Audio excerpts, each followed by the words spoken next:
everyone, welcome to Racing TV. Like the rest of the country, digesting the news that we're into a third lockdown. But for the sport of horse racing, there is the small crumb of comfort that as an elite sport, racing can continue behind closed doors. So at least those of us within the sport have things to look forward to over the coming few weeks and months, and hopefully things will get back to normal before the end of the year. I'm delighted to say that Dave Neverson is in the studio alongside me. Dave, obviously we're all talking about the news, but one thing we can do in the world of sport, whether it's football or horse racing, is the fact that we have got something to perhaps distract our attention from all the uncertainty about everyday life. Yeah, I've always wanted to be part of the elite, and now I know that I am in a very small way. So I'll take comfort in that. Yeah, no, I must admit I was doom scrolling my phone last night while the Prime Minister was on. And thinking, oh, don't let horse racing go. I mean, just the thought of, and some people are in that unfortunate position of being sat indoors every day of the week with no racing on the telly, was more than a little depressing, but it seemed to be confirmed about 10 o'clock, certainly on my communications, that it was going to be all right. And I think it's a good idea. I know there are implications about people being close together, but I think they're more than outweighed by the benefit that people get to see something that is dynamic and moves on and is a real story, and it gives them something to bet on, listen to us prattle on about it. It's no, I think it's a really good thing that we've managed to maintain this. It's all desperately sad that it's behind closed doors, but let's just make the best of it and make it entertaining. Yeah, we've all got to keep perspective, but the fact, as you say, that we have got horse racing to look forward to is at least hopefully going to give us something to lift our spirits a little bit. And with that in mind, worth having a look at the key dates for 2021 and things that we can look forward to, including the Dublin Racing Festival in February, the Cheltenham Festival in March, the Randox Health Grand National in April. Then we move into the Flat Festival, starting with the Kipco Guineas meeting at the beginning of May, then the Derby in June, Royal Ascot in the middle of June, the Eclipse sponsored by Corals in July. Then, of course, on to the Newmarket July Festival, the Qatar Goodwood Festival in the end of July, Galway, St Leger, British Champions Day in October, and then we're back into jumps action with Cheltenham in November, and of course the Ladbrokes Trophy at the end of November. Dave, Ante-post betting is obviously going to feature in today's programme as we look ahead to some of the big races, both over jumps and indeed on the flat later on in the year. What's the situation at the moment? Because uncertainty creeps in to all sorts of things, especially with ante-post betting regardless, but with everything that's going on, there's a bit more uncertainty now. Yeah, definitely. I got the call about this programme yesterday afternoon when Ludlow went. So there was obviously a gap on the channel, and looking forward to talking about it. But one of my first questions internally was, what are these ante-post markets if the Irish horses aren't allowed to come over here? We've got a lockdown in England until the end of February, optimistically. So is the rule going to change? And it made me question what approach to take. So I've only got one answer from one of the bookmakers, and I think it only extends so far to the Cheltenham Festival. Okay. In that there will be a justice refund on ante-post bets if you back a foreign horse that can't, largely Irish, that can't come over here because of the virus and restrictions put in place on that basis. So I think that's fair, and I think English domestic horses local horses aren't affected. If you've backed a horse there, you won't be ruled forward or anything. So Betfair have come out, and I think all the other major firms are going to come out with a policy. Okay. So it's a case of punters make sure. And also Barry did remind me that exchange backers, and they know this, you're all in run or not. So if you've backed a horse or laid a horse on the exchange and it doesn't run, then, well, if you backed it, you've done your money. If you laid it, well done, okay. you keep the money. And that's how it is, and probably how it should be on exchanges. Okay, thanks to Betfair Barry Orr for that info. He's the one so far, but I'm sure in the next hour and in the coming days, policies will have formulated with the bookmakers. Lovely. Well, hopefully more on that a little bit later on. Dan Barber, delighted to say, is going to join us to preview the jumps action. Hi, Dan. Hi Rish, hi Dave, Happy New Year everyone. A very happy New Year to you. We're delighted to have you along with us to have a look ahead to the Champion Hurdle, first of all, if we can, Dan. And what we'll do is we'll bring up the prices for the Champion Hurdle, which clearly, because of races that we've seen over the festive period, has had a shift somewhat. With Bet Victor, Epsom is the 7-4 favourite. Sharjah, Saint-Ouen and Silver Streak all at 8-1. Aspire Tower 12s, Honeysuckle and Abracadabras 14s, along with Concertista. Whether they'll go for the race, obviously open to question. Song for Someone 16s. The former champion hurdler, Bouvardere, is 20-1. We'll start off, Dan and Dave, by having a look at the Christmas hurdle, if we can, guys, because Epsom, on the face of it, disappointing. Silver Streak having his moment in the sun. Dan, well, what were your thoughts on this, the result of this race, as much as anything else? I think it's the case that so often happens, to be honest, Rish, where when you get a biggie turned over by an unheralded one, and maybe unheralded is a bit harsh on Silver Streak, there's always a bit of a post-mortem where people want to lurch one side or the other. Either Silver Streak is a second coming all of a sudden, and to be fair, he was ridden completely differently to normal, or Epsom is a car crash now and we can't possibly entertain it for the rest of the season. But I think so often it's somewhere in between, and Silver Streak probably showed 4 or 5 pounds of improvement. Maybe that's even too cautious, and I do think the tactics made a difference. But I suggest Epsom was just a little off her game, and she also had the excuse of that bad mistake 3 out. So to say this market has changed is an underestimating it as well, really, because at the start of the year, Goshen was right up there with Epsom as a potential favourite for this, and he's now any price you want, 20s plus. And she inherited, therefore, it seemed, after Goshen's early disappointments, that it was hers to lose. But I'm sure Dave will have a similar view as well, in the sense that you were being asked to take 5-4 prior to the Christmas hurdle. You're now being asked to take 9-4. And is that sufficient compensation for any question marks you might have about her now after Kempton? Well, the interesting thing that Dan refers to, Dave, is that on the face of it, from what Nicky Henderson said and what Aidan Coleman said, there was an excuse for her performance in terms of her well-being, not just perhaps race tactics and the mistake before they turn for home. Yeah, I think she can't have anything to do with the mistakes, with the tactics, but the mistakes was hers, and maybe it was because she was under the weather. I just think that particular race, from memory, has had Ante-post favourites for the champion hurdle beaten in the past and gone on to win at Cheltenham. Was it Binocular? I've seen horses like Bouvardere be very narrow winners on. Well, he got beaten by Verdana Blue. Got beaten by Verdana Blue. So it has the capacity to throw up freak results. Given the way Altior ran rustily, and the excuses came out again after that horse, that some horses are under the weather. I think on last year's evidence and on just about every run up until that point, Epsom looks a magnificent horse, a machine, and she gets the £7 allowance. So I was one who took the 5-4, albeit in a speculative Christmas Cheltenham multiple about Epsom. So obviously I'm gutted that she ran like that. But if I was to take the choice of back or lay at 9-4, I don't know who is still 9-4, I would go in again if I was forced to have a bet. Okay.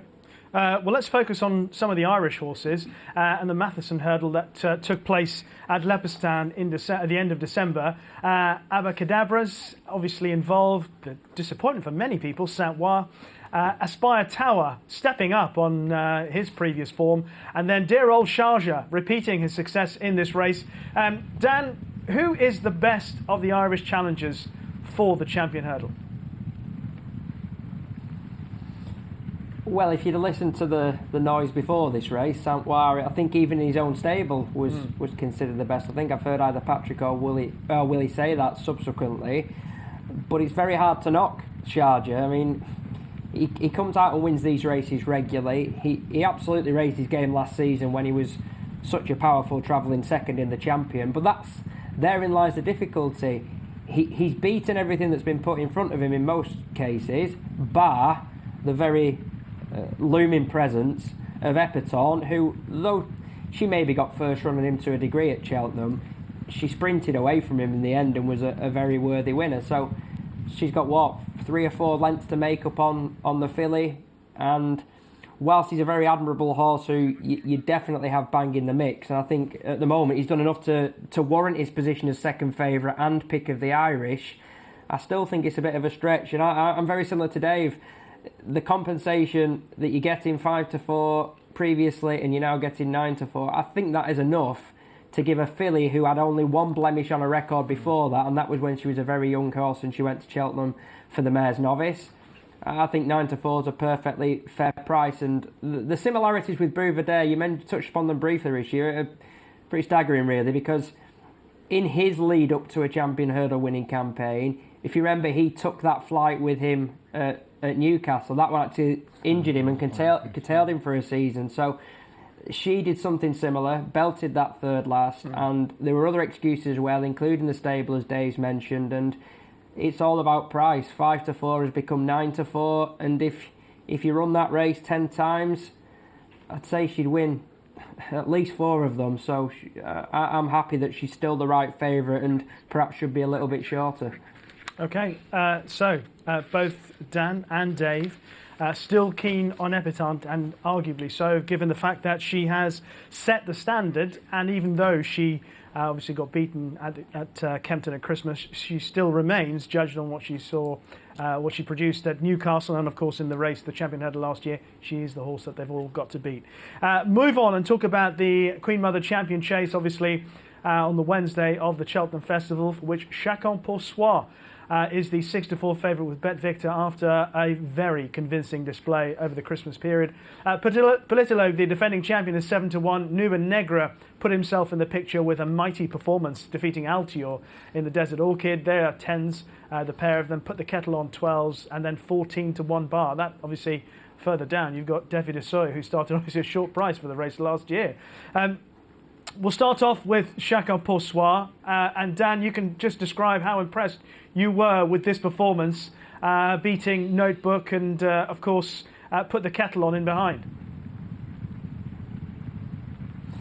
Well, he's so similar to Duvan for me, this horse. He just got such pace, and that's his main asset. Bull jumping as well is another massive asset. We saw, it was well documented, wasn't it, the jockey cam footage that we got, and we saw Chacun pour soi disappearing into the distance courtesy of those 2 jumps before the straight that really set the race alight. And he, more than any, I think his form claims are second to none. I don't think any horse in this race has got a better piece of form than he produced even in beating Min last season back in Ireland.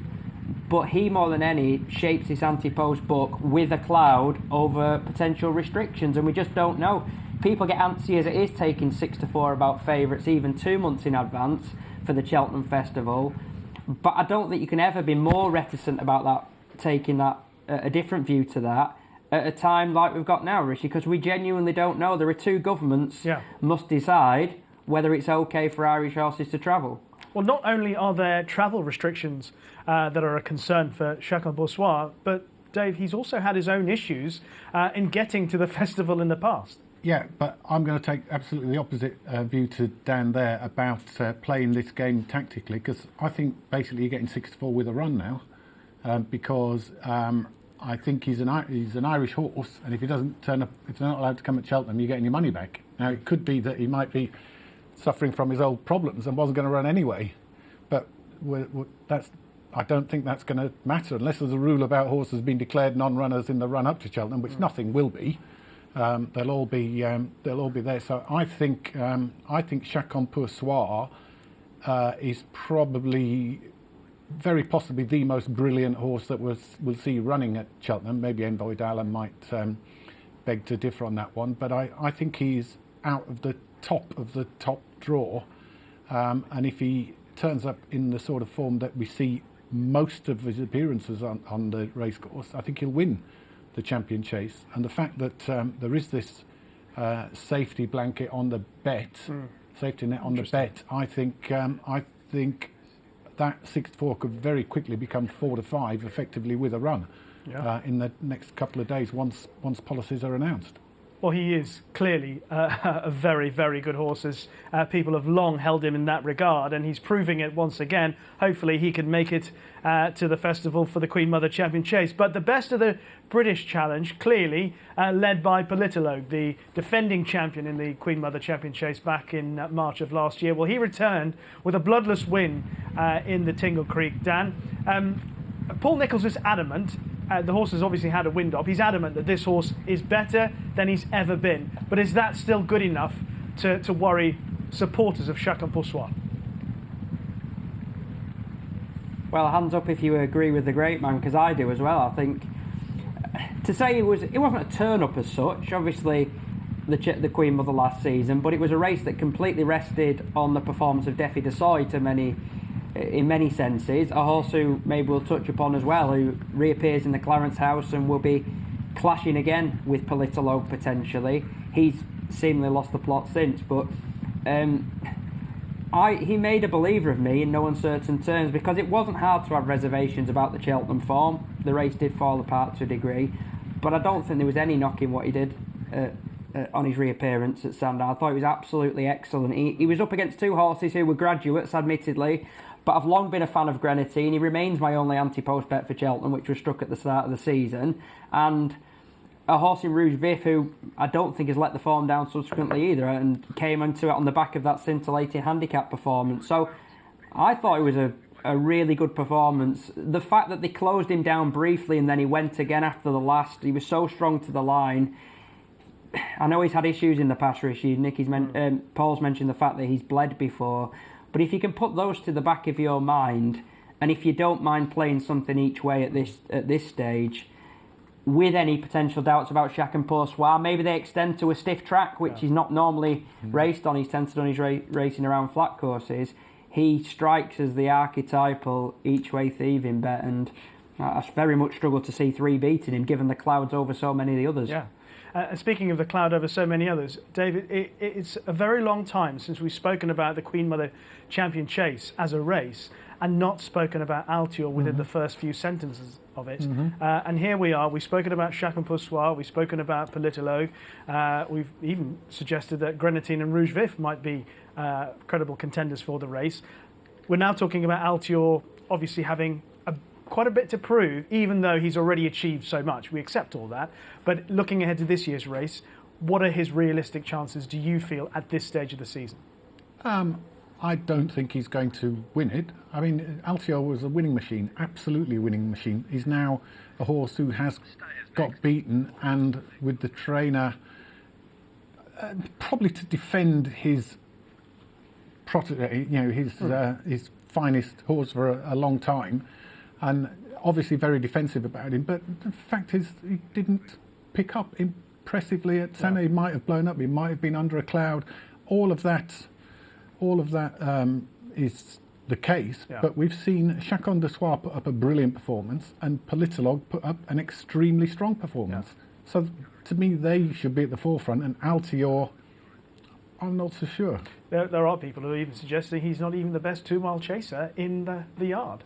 And that title might already belong to Shishkin. That's a bit unfair, I think, on Altior personally. He's still one thing that Nicky Henderson is still doing right, hopefully, he's running novices in novice races. I hope to God we don't get that will he go for the Queen Mother routine. Well, he might run in the game spirit, which is what both Sprint and Altior did in their novice seasons. He treads down well-trodden paths. I'm not knocking the route to Cheltenham, but at Cheltenham, he'll be a novice once. Win the novice. Yeah, certainly not knocking the road to Cheltenham. Yeah, exactly. Yeah. What we're going to do, having the general consensus is Chacun is the one to for me, beat, and Politologue definitely a bit of an each-way steal, as Dan pointed out. But we move on to the Paddy Power Stayers Hurdle. Obviously on the Thursday, the Bet Victor betting has Paisley Park in as the 5-2 favourite, Time Hill 7-2, Benny de Dieu, Sire de Belay 8s and 10s bar those. Let's have a look at the long distance hurdle. Dan, obviously this form where Time Hill beats Paisley Park was overturned in the long walk at Ascot. Who is the better horse for the Stayers? I think it's still Paisley Park, and obviously their private record is only one apiece, and the win for for Paisley Park at Ascot was far less clear-cut than it had been for Time Hill at Newbury, but I thought they were very much extenuating circumstances for the the former champion as he is now, after his crown slip last season in Paisley Park. At Newbury, I'm sure he needed the run. It was very much a steadying performance as well. I'm sure they wanted just to get him back on track and see what they had still. But he showed in a steadily run race that wouldn't have suited him, that the fire still burned to some degree. And I wasn't alone in thinking that he would take that step forward second time out at Ascot. And watching it back, at the time I was possibly a bit like, well, can he get away with that at Cheltenham if the ground's less testing because he's made hard work of it? But he did get completely blocked off on the home turn. And I mean, Aidan Coleman rightly got some plaudits for getting him back up, but I suspect without the interference on the home bend, he might have got to the front a little more easily and gone and won a bit more convincingly again. For me, his performance in winning the race is one of the most stunning we've seen in that staying prize, and it has been one of the divisions in which we've been absolutely spoilt down the years, haven't we, with greats like Big Bucks, Barracuda, Irish's Gift, etc. He looked almost in that bracket to make the surge that he did from about 9th on the home turn to 1st on the running. And despite that mistake at the last, he still went right away. So for me, he's still the one they've got to beat. And unlike Epsom, who hasn't yet had the recovery performance, he has, because he's come out and steadied the ship at Ascot and Newbury. Yeah, and Aidan Coleman, as you rightly point out, although he got plaudits after the race day, he was at pains to point out he messed up a little bit and he was in the wrong position with a horse like Paisley Park coming to the bend. So he did really well to win. Yeah, it's short straight at Ascot, isn't it? Yeah, are you in agreement with Dan that he is? I mean, I can't think of anything I don't disagree with about that. I think Time Hill's day was Newbury, and I fully expect Paisley Park to win. And even with the Irish horses coming debate, I would think it's fair that we're priced up at even, that we, the English runners, are priced up at even money to defend this, and I think we've got the best stayers around. Paisley Park is still just about the best of them. Okay. Well, it seems as if the Irish have the best staying chasers around, at least according to the market, for the Cheltenham Gold Cup. A couple of the Brits there that still have a bit to prove. Album Photo, the defending champion, going for 3 in a row, is the 72 favourite with Bet Victor. Champ, who we haven't seen yet this season, 7-1 Manila Indo, who of course came a cropper in the Savills, 7-1 Santini, 8-1 Aplutard, unexposed still over this sort of trip, 10-1 Frodon 12s, and then 20-1 or bigger the rest. Album Photo on his return, Dan, pretty straightforward in the manner of his performance. One or two people cut his price after the race. Not entirely sure about that, but he is very much the horse that they've all got to beat again. Yeah, and obviously that price cut, I mean, it has to happen in some ways because you've got an animal reappearing and showing his well-being. And if he'd have got beaten, we'd have expected his price to be drifting quite markedly. And it was a time as well, not long after Manila Indo had tipped up in Ireland, and maybe the picture in Ireland became that little more cloudy behind him. And bear in mind, Album Photo's a horse who latterly hasn't been taking the same conventional route as so many of the Irish, so he won't be butting heads with Delta Work, presenting Percy, Manila Indo in the run-up to it. He has this set plan, and it's worked two seasons in a row, and I think he is the best staying chaser around. But one thing I would say about his chance is, we saw last season there wasn't a great deal left at the line. Santini was closing. I know it was a funny race, and perhaps he'd done his running to open the clear advantage, but I just don't think the standard he sets is insurmountable. And Bet Victor are taking few chances there with Champ. I've seen he's a fair bit bigger elsewhere, and I agree with them. I think he's still an exciting prospect for, and I never had him down as a Gold Cup horse in his early days. I didn't think he'd stay well enough, but watching back that finish to the RSA last season, it was stunning, the stamina he showed, really, to pull it out of the fire. And he'll go there a very fresh horse, because Nicky seems to be struggling to get him to the track at the moment. Well, bearing what you say about that RSA, it makes me think that Album Photo is going to have to produce another level of performance, because the novice chasers, the staying novice chasers, Dave, certainly looked the part last season. A couple of them ran, or certainly Manila Indo was well fancied for the Savills chase. We'll take a look at that race now if we can. And we'll have a look at, obviously, Delta Work sadly coming down early in the race. And then Manila Indo, obviously, a casualty early on. Kemboy reigniting his form somewhat. Much better performance. And Appletard, unexposed over this distance, finishing strongly. Well, he has put the cat amongst the pigeons, some would say, for what he's going to do, because I thought he was a 2.5 miler, and now he looks like a Gold Cup horse, Dave. Yeah, landed the handicap gamble of the festival last year in excellent style, and did this in spectacular style, Appletard. But the fact that he's been put in at 10-1, I think, is about the shortest for the Gold Cup, suggests to me that bookmakers think that this was a substandard event in terms of revealing a Gold Cup challenger. I mean, it was a fantastic run. Kenboy, does he do it at Cheltenham? Delta Works, we don't know. He departed too early. But I'm of the view that this was absolutely great to watch. And Appletard is unexposed at this trip. He's got lots of experience as a chaser, so you wonder how much actual improvement is likely in relative terms. So I'm of the view that Album Photo, who is proven, you couldn't be more proven as a Cheltenham Gold Cup horse, would be too worried about these three horses finishing in comparative terms in a line in a 3-mile chase. I sort of don't see it. I think it was great to watch, and it's and from 66-1 to 10 is probably fair. But I don't think there'll be many people piling in at 10 to back Appletard. Okay. Dan, what are your summarised thoughts then on the Gold Cup? Is it simply a case of Album Photo and maybe look for the best of the staying novice chasers from last year to be his main danger? Yeah, and I think Champ deserves his place at the top of that tree after winning the RSA in such staying fashion. Now, there's obviously two ways to look at that. One, you might say he shaped like only the third best horse, but it was Stamina that won him the day. Manila Indo prior to the fall had created a really good impression last season. I just feel there's more competition for Album Photo this season. I've got an absolute pet flyer as well that may go badly, but think of Presenting Percy's record at prior Cheltenham festivals. Winner of an RSA in really good fashion. Won a Potemps hurdle when the trainer was telling us that the handicapper had mullered him. Where have we heard that before he wins by 15 lengths or whatever. But yeah, his first two runs this season suggested to me he still retains an awful lot of his ability. And get this, how bothered were they the other day? Third quick run of the campaign. I just get the feeling we might see a much better horse and much more like the old Presenting Percy if he gets to Cheltenham in one piece in March. And he's 25s, 33, something like that.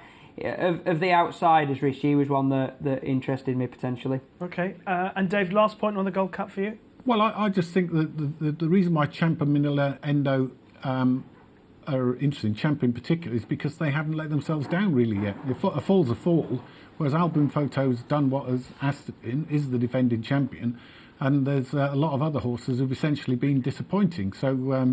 So to me, I think the Presenting Percy angle will be there on Gold Cup day. Yeah. I don't think he'll do much, given how he usually prepares for Cheltenham, that will alter what he's done. So I think quite often, in terms of Ante-post, I think Appletard could shorten. Presenting Percy and et al. Will stay roughly the same, if not get bigger. All right. That's thoughts on the Gold Cup at Cheltenham in March. We'll move on and talk about the Randox Health Grand National. Fingers crossed that it's the real deal and not a virtual event, as successful as that was, in a very good cause. But let's hope we get the real thing, for which Burrows Saint is the 16-1 favourite with Bet Victor at the moment. Potter's Corner, the virtual winner, 20-1, along with Easy's Land and Presenting Percy. Cloth Cap 25s, Kimberlite Candy 25s, along with Santini, any second now, and the conditional. Not in the betting, or certainly 33-1 a bar, we have Tiger Roll.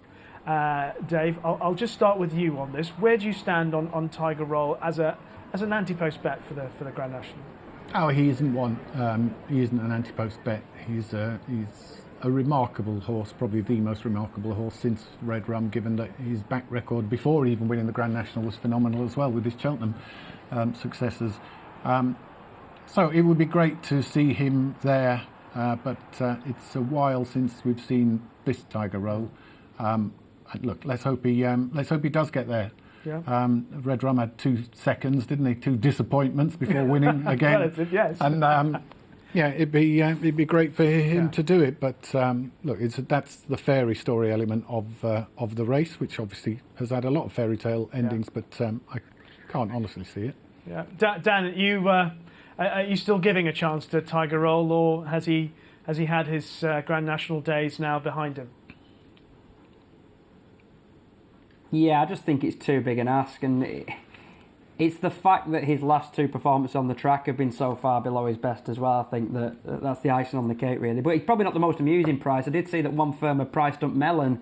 So from a horse who potentially was a champion chaser, because of that one run over Christmas, he's now being deemed a potential Grand National candidate. But he absolutely wouldn't be for me either. That said, another Irish raider potentially any second now was of interest to me. Think of his performance in the Kinmure in a couple of years ago. He had a quietish season last season, but he's been geared up almost certainly with this in mind. I think they've kept him over hurdles for his 2 runs back. I thought he was a very lively one. Cloth Cap spread eagled them at Newbury, but his handicap mark has taken a hit. And the one who still, and I'm not the only one to have said this, and people said it in the aftermath of the Beecher Chase, the one who probably still isn't short enough is Kimberlite Candy, because he just appears an absolute natural over the fences, which counts for so much anyway. Easy to back on that reappearance, probably needed the run, but he made the fences look like hurdles for most of the way around.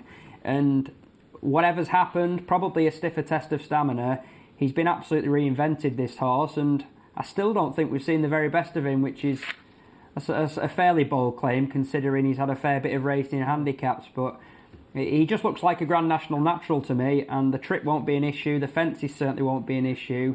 So at this very early stage for a race where you could probably make a case for several more, they'd be 2 flyers for me, Rish. Yeah, Kimberlite Candy, clearly a horse that goes well over the fences. He's blessed with an enormous amount of stamina, can definitely see that.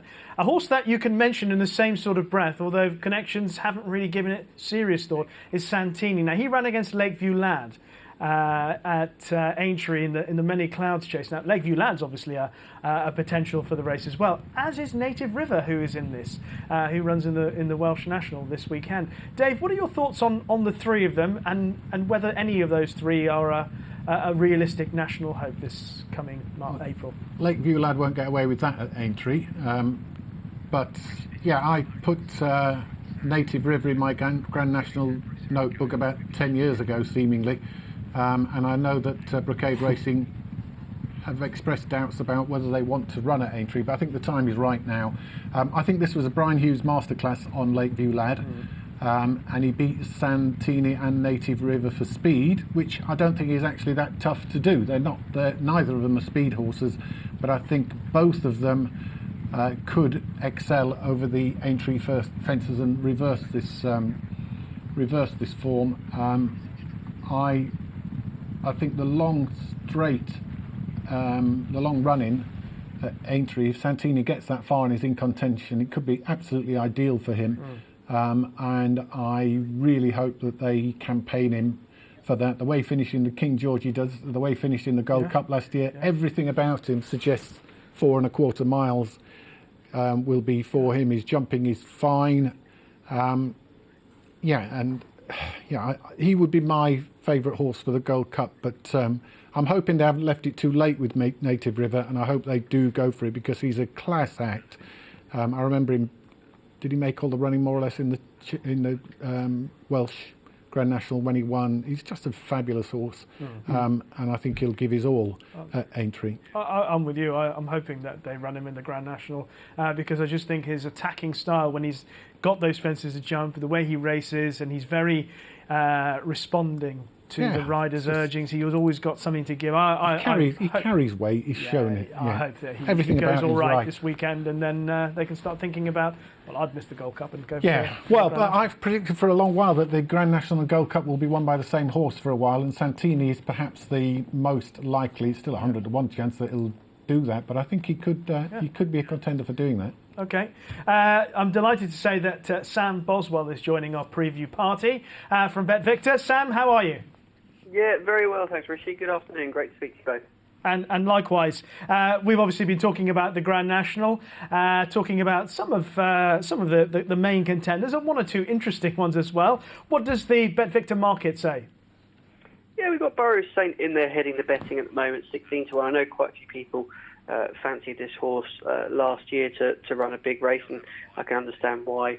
We've got him in there presenting Percy, a horse we saw a few nibbles for. I know Gordon Elliott, or after he took care of the horse, had said, that could potentially be a target, 20-1 from a bit bigger previously. But there's loads in here you could make a case for. Cloth Cap, of course, a winner of the Hennessy, be 25-1. Could see that. I quite like Magica Light at a big price. I think she beat nothing on reappearance at Newbury recently. Sorry, her most recent run at Newbury recently. But, she ran a huge race, didn't she, a couple of years ago, finishing second to Tiger Roll, I think around 125-1. And at 33s, I wouldn't be too worried about her going back there and performing pretty well. Acapella Bourgeois, we saw at the weekend, 33s. And plenty in there. Native River, 33-1 with ourselves at the moment as well. I can hear Dave being pretty enthusiastic about that horse when I was listening in. Well, hopefully by then, Sam, Irish horses will be allowed to travel. There is, of course, the spectre of Irish horses not being allowed to travel because of travel restrictions as they stand at the moment, for example. And what bookmakers are doing with regards to Ante-post betting. Dave was mentioning at the start of the show. Dave, if you could just recap what you were saying for Sam's benefit. No, I think every individual bookmaker is going to take a stance, but I think the public need to know, and bookmakers need to know for defending their prices, need to let us know what is going to be the rule. If I backed, say, Monkfish for the RSA now, he's clear favourite for that race, a number of Irish favourites for the Ante-post races. What's going to happen if he's not allowed to actually take part at Cheltenham? Have I done my money in traditional Ante-post ways, or will there be a justice refund? At least one other bookmaker has indicated that's going to be the case. I think you raise a really fair point, Dave. First of all, irrespective of our liabilities, we want to see the best take on the best, and let's hope it doesn't come to it. But we've had the discussion at Bet Victor, and we don't want to see punters out of pocket for something that is beyond a standard Ante-post issue. So if the regulations were to prevent Irish horses from travelling wholesale, the entirety of them weren't able to attend the festival, we would look to refund bets there. And the English horses then become a bit more interesting. We've seen nibbles for the English horses. I don't think quite everyone's cottoning onto that angle, and let's hope it does come. But like I say, the best example I can give you is obviously Monolith wasn't able to take part in the King George, and we did refund stakes there. So that's going to be kind of how we approach it going into it. Let's hope it's not a discussion we have to have down the line, but I think you're right to highlight it. I'm sure the industry as a whole, everyone may have different views, but ours is going to be that we want to try and do the right thing by people that are getting involved. And, it's hard enough to get a runner on the day, Ante-post these days. It's still a challenge punters love to get stuck into, and I think that's the fairest thing we can really do. But there's no suggestion, Sam, that if the foreign horses, French as well, I suppose, can't come to this country, that you're going to void the Ante-post book completely and just have a at declarations book? Not at this stage. It probably highlights the real dominance in the market of the Irish runners, which is an interesting subplot to itself. But no, at this stage, that's not what we're looking to try and do. But it's going to be interesting to see. And like I say, I hope it doesn't get to that. The operation to bring these horses over, looking at the likes of Gordon Elliott and Willie Munners, they're very well planned in getting horses there. And I'm sure every avenue will be explored, and we'll have to just hope it doesn't come to that. But no, that's our stance as it stands at the moment, Dave. And I think we're trying to do the right thing by people. And let's hope we get to see the best take on the best. Indeed, and just to say, Sam, that Sky Bet have said they will align themselves with the same policy that you have outlined as well. Let's just have a quick word on the Gold Cup betting before we say goodbye to you, Sam. Album Photo back with a win, as is his usual MO, with that win in the Savills New Year's Day chase. Yeah, it's 7-2 for him now. Listen, I tried to get him beat the last couple of years, and I was a bit astounded to see people nitpick and not be impressed with his reappearance. I think he did everything I'd want to do if I was on at a bigger price, and at 7-2, he is the firm favourite here. Obviously, we haven't seen Champ, who's 7-1. co-second favourite with Minella Endo, who I wouldn't write off just yet. Obviously, the fall was a bit frustrating last time out, but it's a horse that I know Bet Victor Ambassador Rachel Blackmore has really high regard for. And I think you go back 12 months ago and look at the run in the RSA, and you just think he's got to have a huge chance, I think, here if he can get round. Altior, the big winner over Christmas, 10-1 now, and Frodon, of course, into 12. Not one for me personally, but Paul Nicholls has continued to astound everyone with the performances he's got out of this horse, and he certainly knows more about the game than me. And it's a really interesting market, and basically I think Album Photo, there's going to be no way he's dislodged from favourite as long as he can get there and turn up in rude health. And what an amazing story it would be if Willie Mullins could claim 3 in a row. And what a position in racing history Album Photo would earn if he did that as well. Sam, thank you very much for joining us, and hopefully look forward to catching up very soon. No problem. Thanks, guys. And Dan Barber has been with us through the first part of the show to talk through all these good races that we have to look forward to. Dan, thank you very much as well. If I was to ask you for one horse in particular, whether you've mentioned it or not, for the festival that you're looking forward to, what would it be? I have mentioned it, and I think it's definitely each way better of the festival at this stage, and that is Politolog in the Champion Chase. 7-1 with Bet Victor, you're getting 7-5 a place, so you're getting only a little bit under the price that Shaq and Poursoir is to win the thing, and obviously we've got questions over the current viability of potential travel. So for me, he's impossible to keep out of the 3, but I thought at Sandown he looked better than ever, and if he is so, then I think he'll take plenty of beating anyway. Dan, as always, a pleasure to chat to you, and please take care and stay safe. To Dan Barber. We're going to take a break here. Thank you very much for all the thoughts so far from Dan and Dave on the jumping action. When we come back after the break, we'll focus on the flat.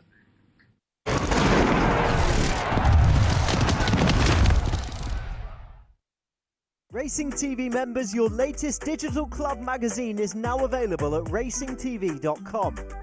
In the latest edition, Nick Luck predicts the headlines that will dominate racing for the year ahead. You can read about this and more at racingtv.com/magazine, where you can find the January issue plus all the previous issues in one place. Also in the latest edition, Robert Bathurst discusses his involvement in The Fall, a new short film set in the world of horse racing. And Gordon Brown chats with trainer Nick Alexander, who aims for Aintree glory this April. Dave Yates meets rising jockey turned trainer Sam Thomas, and Don McLean catches up with the Leopardstown CEO Tim Husbands. It's all available now at racingtv.com/magazine. Hey Harry, Hello, mate. tell me how to get to the racecourse. I'm useless with directions. Your best bet is to find a queue of horse boxes and follow them. But if you want a sure winner, I do know a nice horse. It's absolutely been burning up the gallops. Harry, I've only gone and burnt Sandra's trumpets. Oh, don't. Sandra, you do like yours well done, don't you, Sand? Get your money back as cash if your horse fails to give you a run for your money. Get in there.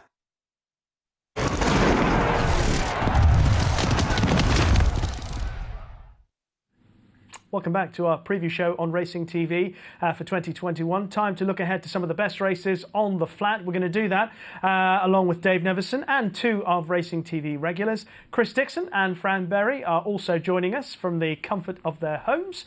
And the first race that we're all going to focus on, guys, is the 2,000 Guineas at Newmarket at the beginning of May, for which Battleground is the 8-1 favourite with Bet Victor, St Mark's Basilica, Thunder Moon 10s along with Master of the Seas, Cadillac is 12s along with Wembley, and then 14-1 Bar. Chris, let's start with you, and we'll have a look at the Dewhurst Stakes at Newmarket in October, where horses that had met before all dominated the finish once again. This time it was St Mark's Basilica who emerged the best horse on the day. Is he the best horse for the 2,000 Guineas from this race? I don't think he is, Rish. Afternoon, everyone. Hopefully you keep him well. I don't think he is. I think the National Stakes, which we can have a look at as well a little bit later on, might be a better guide to the meritocracy of these horses. And I think that St Mark's Basilica might actually prove third best of them. When it boils down to the other two, Wembley and Thunder Moon, I think trip is going to be the key factor. Wembley, I've got no doubt, is going to want further, but he still might be good enough to win a Guineas. I thought he ran an exceptionally good race here from what was a very tough position. It had been a similar situation in the National Stakes the time before. Thunder Moon, I think, has more raw pace and ability to travel than these two horses, but he was just found out a little bit there, not finishing his race off as well as the other two. If you look at this, the National Stakes, Master of the Seas, he gets a nice clear run on the outside. He's one that we didn't mention already, but he gets a nice clear shot of things down the outside. Thunder Moon really doesn't, but Thunder Moon, Rish, how he goes on and wins this race. Lucky Vega is the other one that meets trouble in this race. Whether he'd stay in a Guineas would be debatable, and they might not even aim him at one, but the way that Thunder Moon quickens up with push-button acceleration is really impressive. But also have a look at Wembley, who's out the back, and he waited a long time to make his challenge, and he gets going too late in a race where the leaders didn't properly come back. So my suspicion is that Wembley is the best of these, and he might well be the most likely winner of the Guineas as well from that trio. Interesting thoughts. I agree, certainly what you say about Thunder Moon's explosive ability and his ability to quicken. Fran, what are your thoughts on those horses in those two races that we've seen? For Chris, he's saying Wembley might be the best. And what do you think is the best of the horses that we've seen so far?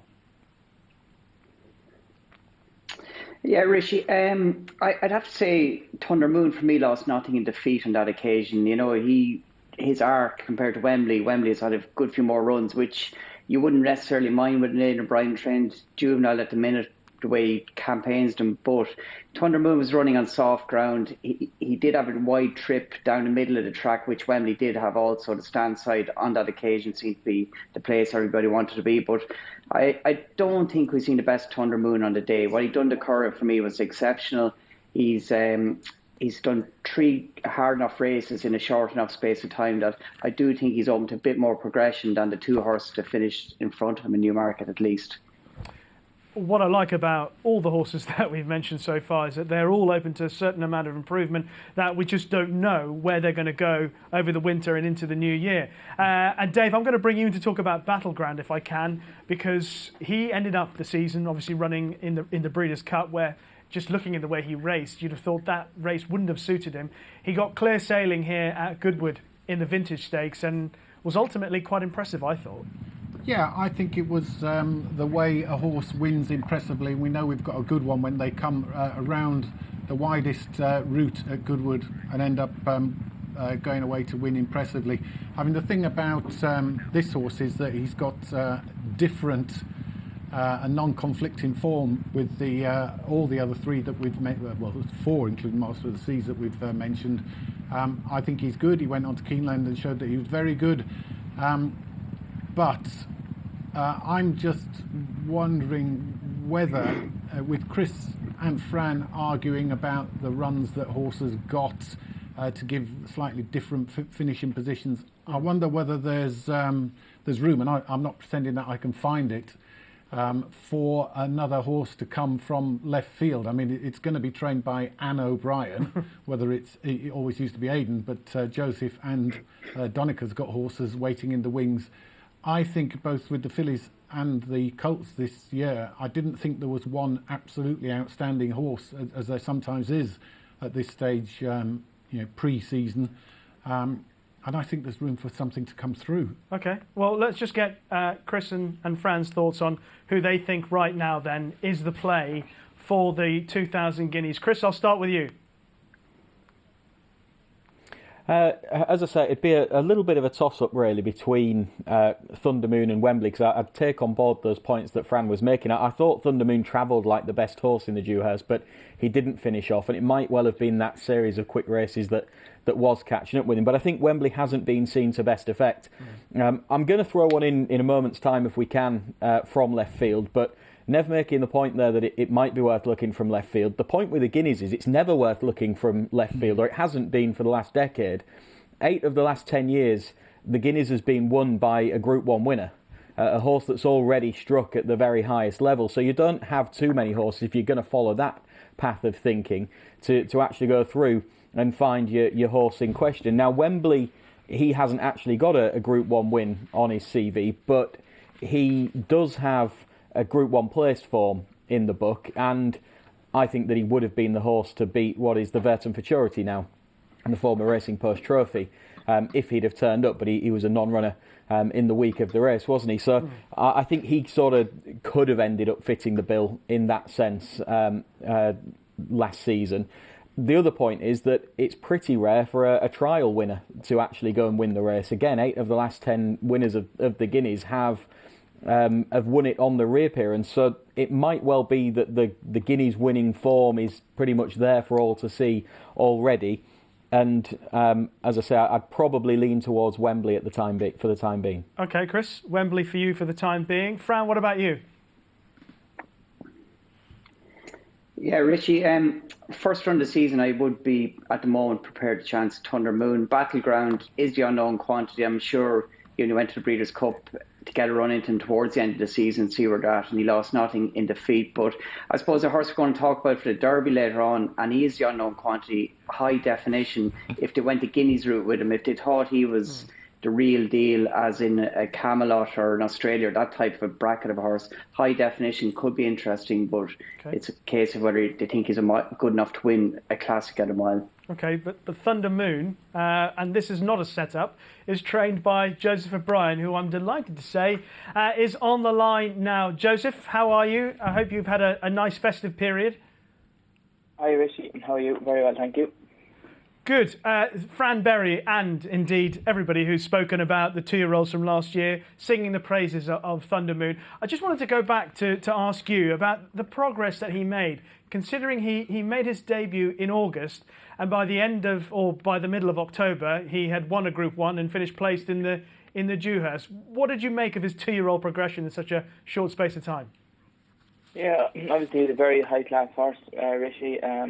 He won his maiden very impressively.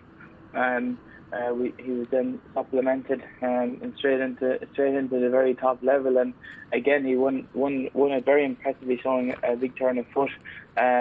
Went to Newmarket, and obviously the ground was much softer than ideal, and we were stuck on the wrong side, and we had to move a little bit earlier than what ideally would have liked, but I still thought it was a fantastic run. And given the circumstances of the run in Newmarket, and to still get so close and to look to winner at the furlong marker, we couldn't have been more pleased despite not winning. And you've heard what the guys have said so far today on the show about the raw pace that he seems to have. He seems to find travelling through the race very easily, and he also has that turn of foot. Is that something that's been evident since the first day that you tested him, or at least asked him to do something serious and work? Yeah, I suppose he's always looked like a nice horse, and we thought he was a very nice maiden along the way. And the first look at him that we really had was when he went in a barrier trial in Dundalk one day, and he went very impressively there.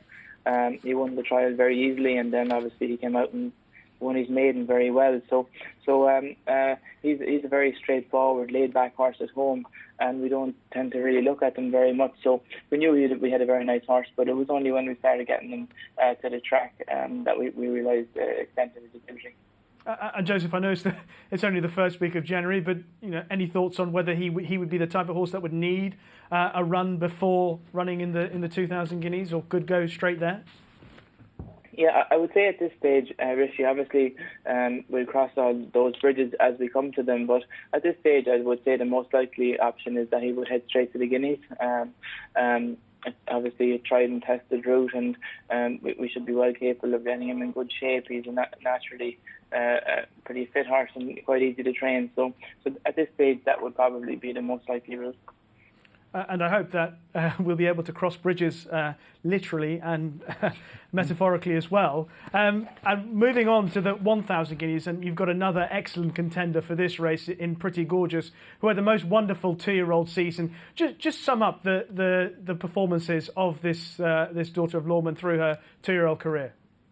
Yeah, she's a filly that always really showed up very well at home, and we always had a very high opinion of her, and she didn't really disappoint us at any stage, and obviously it was fantastic to win a Group 1 with her in Newmarket. She showed a great attitude this day, and in fairness to her, the week before she flew to France on the Saturday. Spent 2 days in France, couldn't run, then flew home, was home for 2 days, and then went to Newmarket. So it really was an incredible performance for her to win and run, almost the career best, given the preparation that she had in the 5 days or the 6 days prior to that race. And just distance-wise with her, Joseph, looking at her dam side of the pedigree, there's a little bit of stamina there that you could see her getting maybe 10 furlongs in the season. What sort of filly do you see her developing into in 2021? Yeah, well, I suppose there's no doubt that a mile is probably going to be a good distance for her starting off. She may or may not have a prep. But again, we'll see how things are going in the spring. But I'd be hopeful that maybe at some stage she could go 10 furlongs. Probably not going to be an Oaks type filly, but she'll be starting at 8 furlongs and we'll basically play it by ear.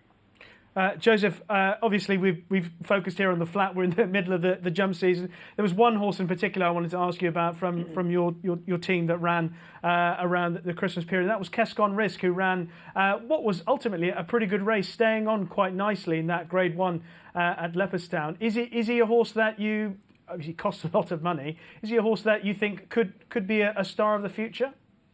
Yeah, we're hopeful anyway. Rishi, the ground was quite testing on the day, which wouldn't have really suited him.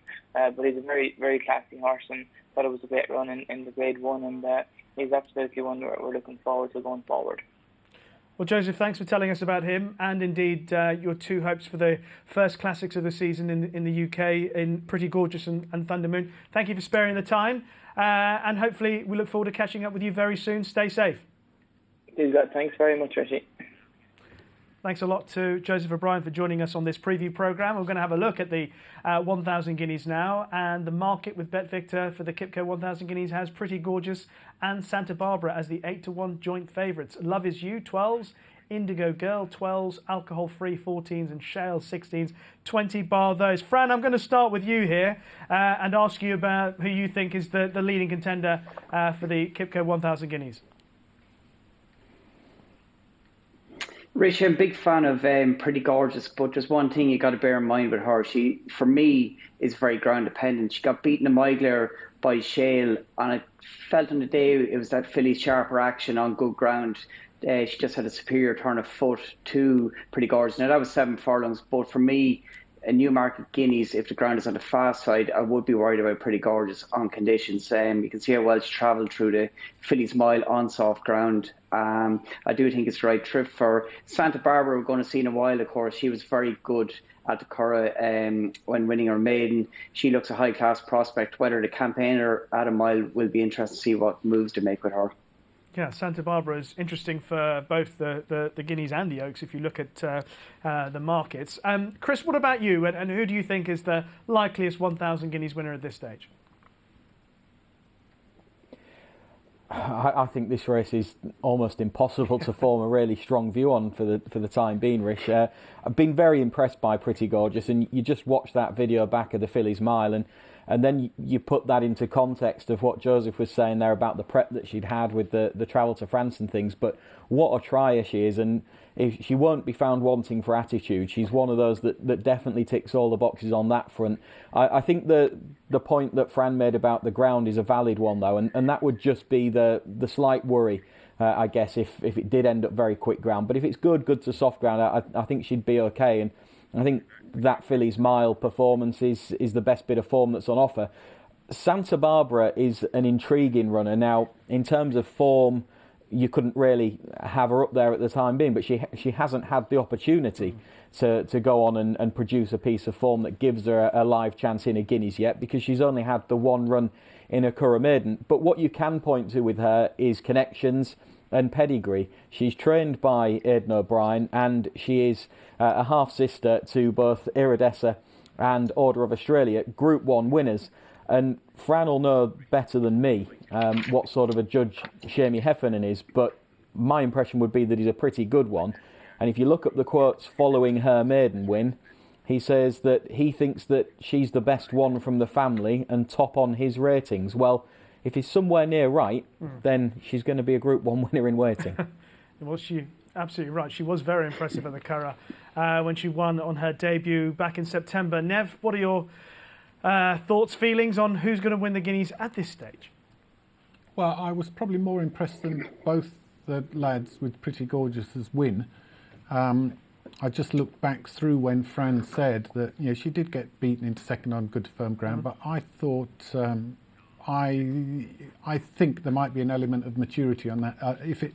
If it's lightning fast at Newmarket, as it sometimes is, not that often, I think I would start to question. But on taking Chris's point about the left field thing on the basis that the 1,000 and 2,000 are the final 2-year-old races of the season, blah blah blah, then I think she was just about the best, and I'm surprised that she isn't just say a point and a half shorter than the rest, say 13-2 instead of 8-1. So I think there's marginal value, but it's very much a gun to the head, forced to have a bet selection rather than one that I think is going to win. But I was more impressed watching it there than I was watching it at the time, and I think once the dust has settled, there could be loads of horses to come, but she was the one that did it last year. I wouldn't rule out Indigo Girl from playing a big part in the 1,000 and indeed a filly to go on for the Oaks as well. She's a strong traveller. She's got a lot of talent, as shown by her form at 2. But we'll move on and talk about the Derby next. Of course, the first weekend in June. And High Definition, a name that's been mentioned a couple of times so far, is the 11-2 favourite with Bet Victor Van Gogh. And Battleground 16-1 along with Wembley. McSweeney is 20s along with Master of the Seas and is 25-1. Bar those, we'll have a look at High Definition. And Fran, I'll come to you because I know you were really taken by this horse in both his wins. Yeah, indeed, Rich. You can pick it up here there on the corner of the picture. Shamie Heffernan's in full flow here. Now, keep an eye on the Hamdam colours. Munasib, the eventual second. Look at the way this horse goes to pick up 100 rate arrival to go win his race. I'd say Declan McDonough would have felt he's home and hosed or going to win at this point. But look at the ground this winner makes up High Definition. He really gets into top stride here. And Shamie even puts the whip down the last 50 yards. Look, and the length of his stride, everything about him. That mile race to Bursford at the Curragh is on a round mile. It's a track that does really favour horse to sit handy in the pace. Very, very hard to make up ground on it. And for that horse to do it in the manner which he done in the second start, I think it was a really top class performance. And he can only, I seen him in the ring that day at the Curragh. He's only going to progress, as you'd expect, though, from 2 to 3. He's a fabulous looking individual who was only a frame, if you like, last season. Well, I suspect, Chris, that there'll be some momentum building behind this horse, judged on what Fran said, the way he looked, the way he raced through his 2 races of 2-year-old. He's only going to get better. He's only going to get better as he becomes mentally sharper. Maybe he's not a play at the prices as things stand, but just in terms of ability of what you've seen, is he a potential Derby winner, or how serious is his potential as a Derby winner? He's got huge potential. He's by Galileo for a start, and that's not a bad spot to be starting from, is it, if you're looking for a Derby winner. He's unbeaten in 2 starts, and he was a debut winner for a stable that they're not necessarily going to always be tuned up first time out. And I agree with what Fran was saying there, that performance at the Curragh to pick up a useful horse and the amount of ground that he made up on him. And I don't think that the leader was necessarily stopping a massive amount in front. And it's just once he got into top stride, it is a really long stride, one that devours the ground. And you've got to think that he's going to progress. His Dam Palace won on both heavy ground but a quick surface as well. And I think that he'll be absolutely fine on a livelier surface. Both of his wins have been on quite deep ground to this point. So he's a really exciting horse. And I think another horse of interest for the Derby, go back to the horse that we were talking about for the Guineas in Wembley, because he's bred to steer well himself, and he looks like a horse with that form that he's got as a 2-year-old, like one who will steer middle distances as well. So I think he's a really interesting contender for the Derby as well. Yeah, no doubt. He is definitely an interesting contender. Aidan O'Brien's going to have, as usual, a whole host of Derby contenders. We were chatting in the studio earlier on, Dave, and I said the thing that I really liked about High Definition is that the great granddam is dear old Sonic Lady, who was one of my favourites for Sir Michael Stout back in the day. Well, if he proves to be as good as she was, she must have been a multiple Group 1 winner. Yeah. So, high definition for me, I mean, it was very exciting if you backed it. Both its runs were similar. That was in a Group 2, so that was spectacular. But I just think listening to what Fran said, and it was a sort of view that I was taking, I just think things will tighten up physically. He'll get stronger. Yeah. So I think as a 3-year-old, he might be able to get into gear quicker. So he won't set himself such an onerous task to get past those horses. But the way he went past the last furlong and a half, that was supremely impressive. So I don't think he can win a Guineas, but I think he'll probably run in a Guineas because there is only one Guineas. And he might just be very, very, very good. When we were talking earlier, he's my pick to be best 3-year-old of the year. I couldn't think of anything else that I'd want to be on in a derby. I think he was a seriously impressive horse. So if he goes forward, if he gets stronger, becomes more physically impressive, I think he could be. He's my tip to be a champion because that last 2 furlongs of both his races was seriously impressive. Okay, high definition. Of course, Camelot and Australia both ran in the Guineas before they won the Derby for Aidan O'Brien. Camelot obviously won it. Australia was placed. So it's a good barometer if they could run and do well in that. Maybe high definition can follow in their footsteps. Let's move on and talk about the Oaks, the Investec Oaks at Epsom on the Friday. Fingers crossed that it remains in that sort of format. Santa Barbara is the 7-1 favourite with Bet Victor, Indigo Girl 12s, and then 20-1 or bigger the remainder. Santa Barbara, who is the 7-1 favourite with Bet Victor, we've mentioned her already. Chris, we can talk about her with you if that's okay, and this impressive debut and the pedigree that's also been mentioned about her. Yeah, her pedigree is a smart one. She's related to a couple of Group 1 winners, and just look how easily she just sized through them here and puts her race to bed really impressively as well.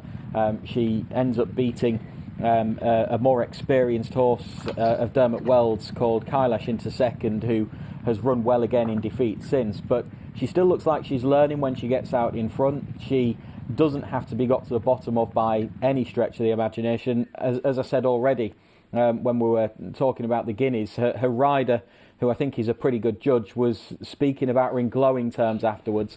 I think when you look at her with her campaign in mind, and we spoke about the Guineas already, we're now speaking about the Oaks.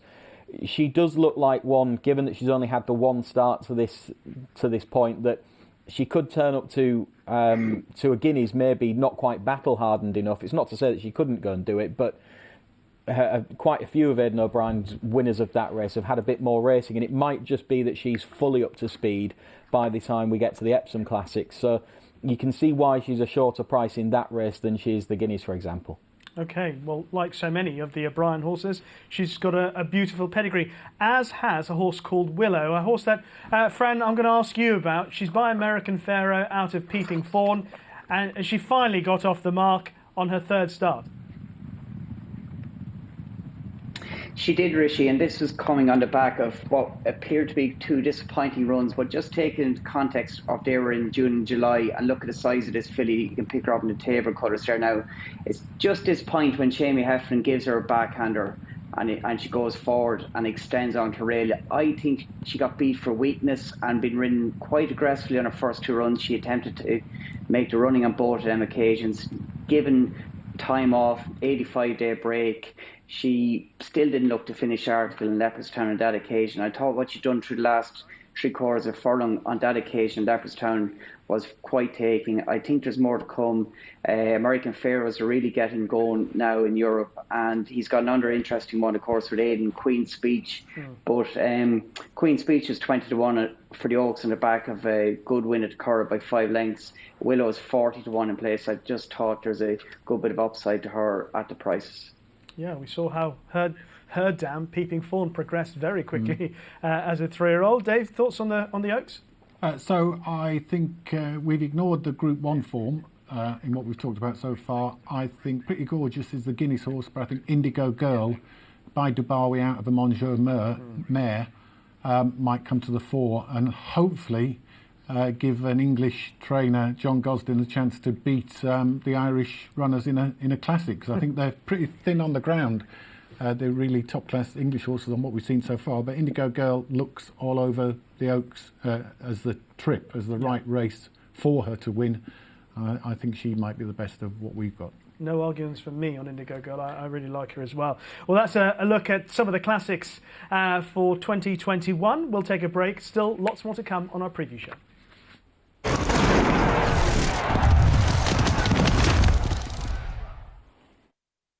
Do you love to stay up to date with all the latest racing action?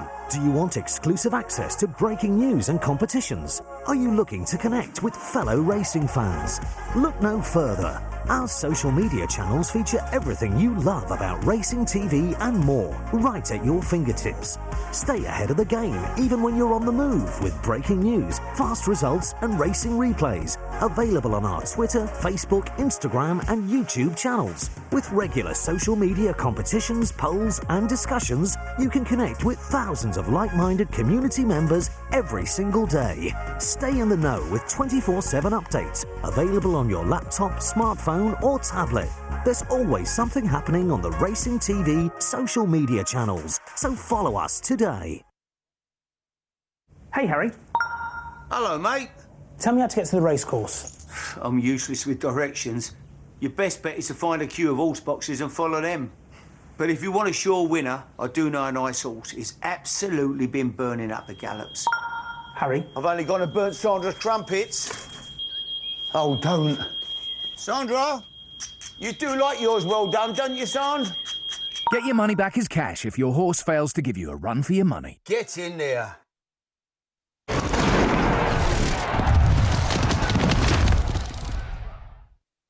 Welcome back to our 2021 preview show here on Racing TV.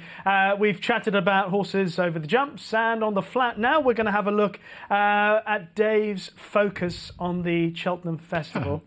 Well, don't laugh, Dave. It's not the focus, it's the chance to... You've distilled your thoughts into a treble, haven't you? Yeah, I did. I had to do a column for the closed days of no racing just before Christmas, and I was asked to come up with a Cheltenham treble or something, and I was sort of scratching my head and thinking of doing it anyway, my Cheltenham bankers, and, 2 out of 3 ain't bad. Was it Meatloaf who said that? So, not if you've done them in a treble. Yeah, so Shishkin has shortened up in price, not much, because he didn't have that much to beat, but he did it in supreme style at Kempton. And OK, he's been around Kempton twice. He has to go around Cheltenham, but he did it at Cheltenham last year over hurdles. So he's 8 to 11 from 11 to 10. Epsom has gone from 5 to 4 to 7 to 4, and Dan says still slightly bigger. But I've made my position clear. If I could do it again, or if I was forced to do it again, I'd be happy to do her again for the champion hurdle. I like the 3 mile. Is it still the RSA? It's not, is it? The Festival Novices Chase. Yes, that's the race that we know as the Staying Novices Chase. I think that very few horses actually have this as their only realistic target as a novice chase. A lot of horses that might stay further don't like being bottomed in it. He's going to go there, all things being equal.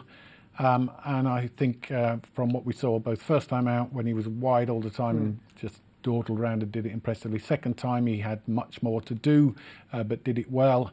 I think he's gaining with experience, but he's developing into just the horse that we thought he'd be. So I'm happy with my treble. I think the odds are roughly the same as what I had, given 2 have shortened and 1's lengthened. So we'll see. Pays just over 13 to 1. It's about the same as he did. Yeah.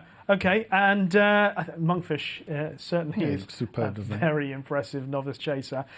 He's 2 to 1 for the Festival Novices Chase, that race that's unsponsored at the moment. We'll move on and talk about the Flat Jockeys Championship for 2021. And the reigning champion, Sheen Murphy, is the 5 to 4 favourite with Bet Victor. William Buick 2 to 1. Tom Marquand 6 to 1. Holly Doyle 10. Sylvester de Souza 12, and Ben Curtis also 12 to 1. We've got Chris and Fran as well with us. Fran, I'll start with you on this one if I can. Who is the likeliest champion in 2021 for you?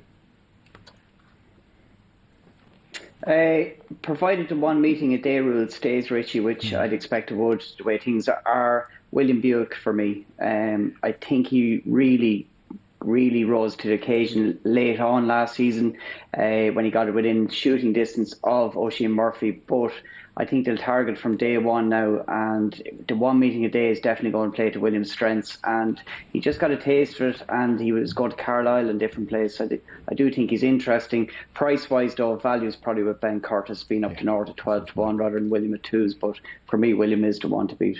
Yeah, Ben Curtis, obviously, he certainly had the numbers on the board through 2020. But William Buick, the selection for Fran for the Flat Jockeys title in 2021. Chris, what about you?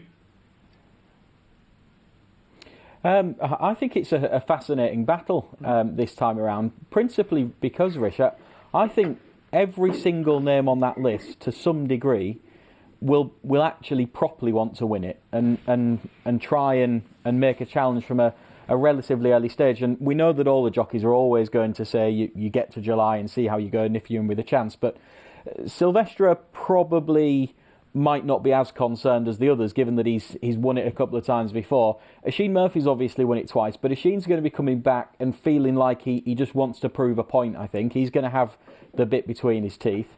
As Fran said there, William Buick gave it a good go last season, and he will be helped by the one meeting rule. I think he's got a taste for it. I think he's going to want to do it.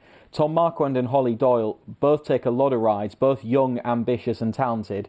And Ben Curtis has got the ambition to do it, no doubt. I think you wouldn't necessarily get all of them to say it in advance that they want to go all out for the title, but I think Ben probably would say it. And he rode more winners than anyone last year, just not during the course of the actual Jockeys Championship. So he gave it a real good go on the all-weather last year and became all-weather champion jockey.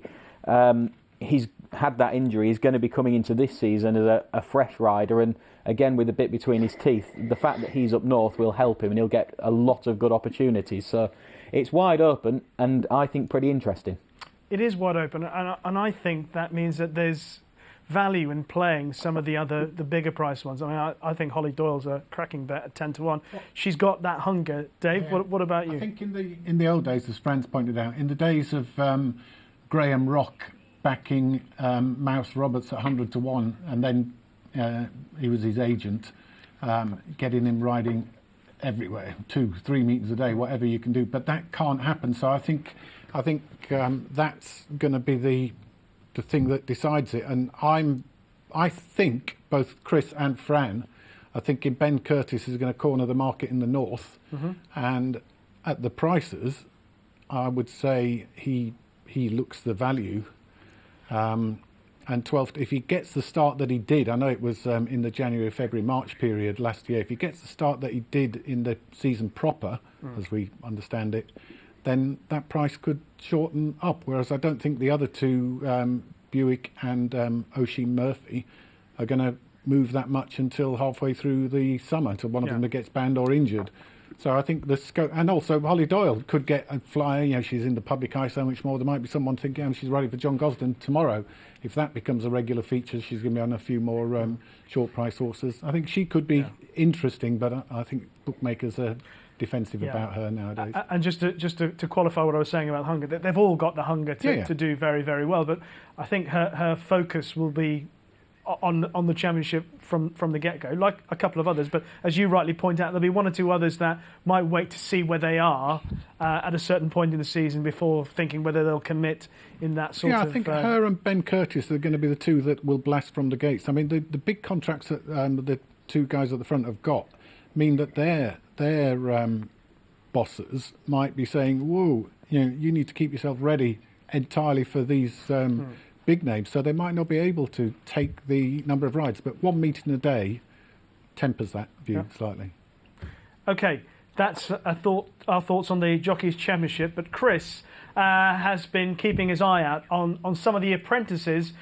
So Chris, you've picked out a few for us to follow in 2021. Yeah, I thought a bit more about this list when I put this together, got to be honest, when I was stood in a shop buying some stuff for the house. So it was very much off the top of my head. Pre-lockdown shopping, yeah. Happy enough with it. There's a few more names. That's harsh. It was pre-lockdown shopping. Obviously, it was yesterday. But The names that I've put forward, I'd be interested to see what Fran thinks of them as well, because there's a tremendous set of apprentices, I think, in Ireland at the moment. The bits and pieces that I keep across in Ireland, often see the Dundalk stuff, and Sam Ewing seems to be absolutely flying along, and there's a number of good apprentices in Ireland, but I think there's a few that are coming through that are only just getting going in Britain that are going to do pretty well and a good value for their claim. So the 4 that I've put forward, one of them is Laura Pearson, who seems to be the name on everyone's lips at the moment. She's really taken the all-weather scene by storm. She's up to 17 winners. She'd hardly had any if you go back a few months. She's attached to the Tom Clover stable.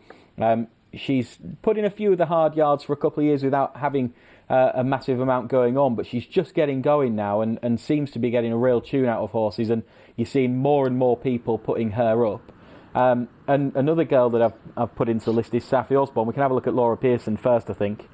And she just is going. I mean, Nev, you've probably cottoned onto this with some of the tipping. I would imagine you've put her up on a couple of times, because she's the apprentice that everyone seems to want to be with on the all-weather at the minute. Yeah, I wrote about her in a column, as you've obviously read, before Christmas as my jockey to follow. I think the key with jockeys is sometimes the homework's done for you, because you click on their name and then you see that they've ridden for 10 different trainers on the last 10 different rides and got winners. And I think that's the key thing. If other people in the game, often on the all-weather, nearly always on the all-weather, want to grab the services of these riders while they've got this lucrative claim, it tells its own story. Then you start seeing them ride, and you get to know why. And Laura Pearson is my tip for the top in the early part of this year. Well, she's definitely on a crest of a wave at the moment. She even managed to win on good old Duca Ferenzi on the all-weather. That was the ride that got me. You know, how she managed to get that to win, and then you start looking at other mounts, and she does the same on it. Chris, you also mentioned another female rider, young Safi Osborne, who obviously picked up an injury in 2020, but had advertised her skills in the saddle a number of times. Yeah, both on the racecourse and in a different background as well, and she's shown that she's got the mentality for the top in her time eventing. But she was getting going before her injury at Windsor, which looked a horrible one. But I would think that she's full of ambition as well as talent, and again, I expect that she'll have a very good season. Obviously, Jamie Osborne's going to give her plenty of decent opportunities, but I think there's a number of trainers that are going to want to use Safi Osborne, and she's only, I think, got 9 winners on the board at this stage, so she's got plenty left of her 7, which will enable to get her going, whereas I suspect that Laura Pearson's 7 might be gone by the start of the turf, whereas I don't think it would be for Safi Osborne. So you're going to have that on your side for that little bit longer. And again, I think she's just going to have a very good season. Mention a couple of others. Marco Gianni, just on a personal level, watching him ride from the last few months to when he was riding a couple of years ago, he looks very different in the saddle, at least for someone like me watching as a punter as much as anything else. What are your thoughts, Chris? He's been an apprentice that I've thought for the whole of the season really has done very well, and he's doing well on the all-weather at the minute and getting a few winners on the board. I think he's had a couple of lengthy enough bans for bits of interference along the way, so that's maybe something that he's going to sharpen up on and get better at his awareness in a race to some degree. But I think in terms of talent as a jockey and riding ability, it's all there with him, and he's got that good claim to call upon. And the last one I think that you've highlighted for us is Tyler Hurd, who's a name that's been around for some time, but still remains a jockey of potential. Yeah, Tyler has sort of got going really this season. He's attached to Richard Hughes' stable. He's got a few good apprentices. He's got George Rook in there, who is another one that I think would be an apprentice that is good value for his claim at the moment. I think Tyler's up to 17 winners or something like that at the minute. He's a rider that we've used as the horse watchers. He didn't ride a winner, but I was impressed with him, impressed by his feedback. He seems like a nice lad, and he's in the right kind of place for getting some opportunities. Richard Hughes tends to sort of not overuse his apprentices. They tend to get farmed out to other trainers, but if they get a bit of a quiet spell, he seems to pop them up and give them a bit more of a chance. So I think that he'll be able to sort of weather the storm to some degree should one come along, and I think he's a good solid rider for his claim. I mentioned him in a Racing TV column earlier on in the flat season as a young apprentice to keep an eye on, along with Ray Dawson, who's not so young but a very talented rider. He's not actually an apprentice as such anymore because of his age, but he's still got a bit left of his claim. And another name that I just want to mention, Rich, on the apprentices front, there's a couple that I've missed off, but Angus Villiers, who had a really nasty fall in an incident on a Godolphin horse, I think it was, at Wolverhampton, and he's been out a little while, but he sort of went into last turf season as the apprentice that was on, he was the name on everyone's lips, and he had a bit of a quiet spell, but he was getting going again and riding a few winners prior to that injury that he sustained. But I think he'll do very well, and he's got a top agent on side. I think he'll be a name that you'll hear a lot about next year, and he's got plenty of his £5 claim left. Okay, Chris, thank you for those. As always, really interesting stuff on the apprentices. And whilst we've asked Chris to focus on the riders, we're sort of topsy-turvy here because we're asking Fran to have a look at a couple of horses a little bit under the radar that won some maidens at the back end of last season. Fran, let's just pick up on a couple of these if we can. Storm Legend, first of all, who I believe was the last winner for trainer John Ox. Indeed he was, Richie, and this horse was a 160,000 breeze up horse, and he created a big impression when winning this race at Naas and debut. You can pick him up there. He missed the start, he's out the back, and he just comes through with a relentless challenge. He's by Night of Thunder, and given he's coming from the Ox stable, they don't generally win first time out, and the manner in which this horse extended up the hill in Naas was quite taking. I made a few inquiries yesterday. He's been transferred to the Fozzie Stack stable. Fozzie's team tend to have them ready to go early in the season, so keep an eye out on this horse, probably in something like a Guineas trial at Leopardstown or the Loch Brown or something like that at the Curragh. But you can see the way he extends here. The eventual second, Mickey DeSteele's rated 84. The fourth is rated 98. She didn't run to that, Juliana, but it does give some context to the form. He's definitely a nice prospect and a nice pickup for the team in the stacks. Indeed, he's a horse of some significant potential. We got time for one more horse to look at from your list, Fran, and I believe it's going to be Taipan. Indeed, yes, Rich, you can pick him up here. This horse drawn stalled 17, a Mild Maiden. Aidan O'Brien had 3 in this. Keep an eye on the one in Tabor colours. Porrick Beggy rides as well.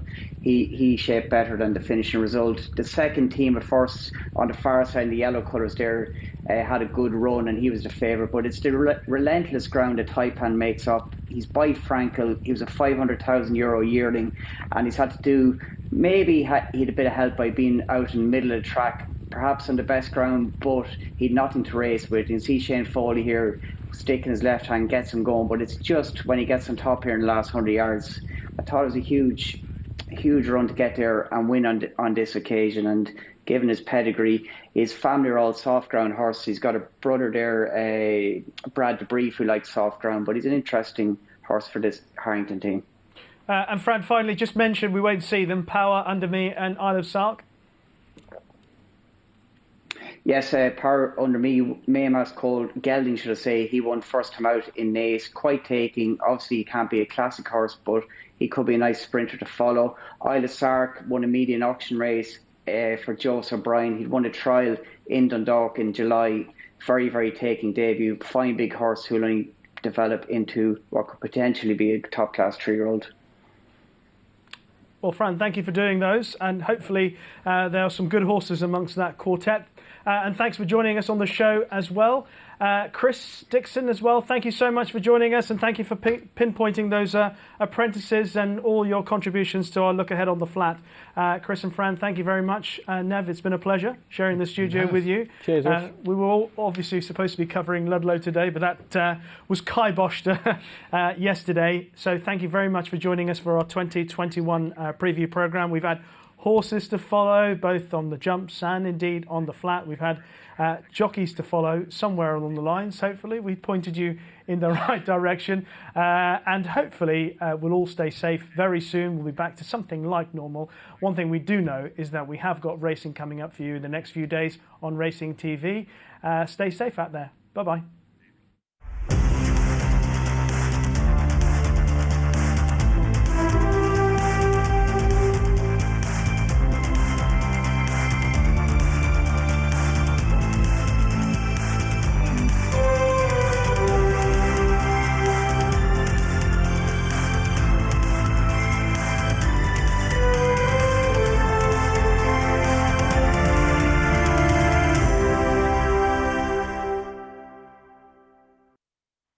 Luck on Sunday, proudly sponsored by Albasti Equiworld.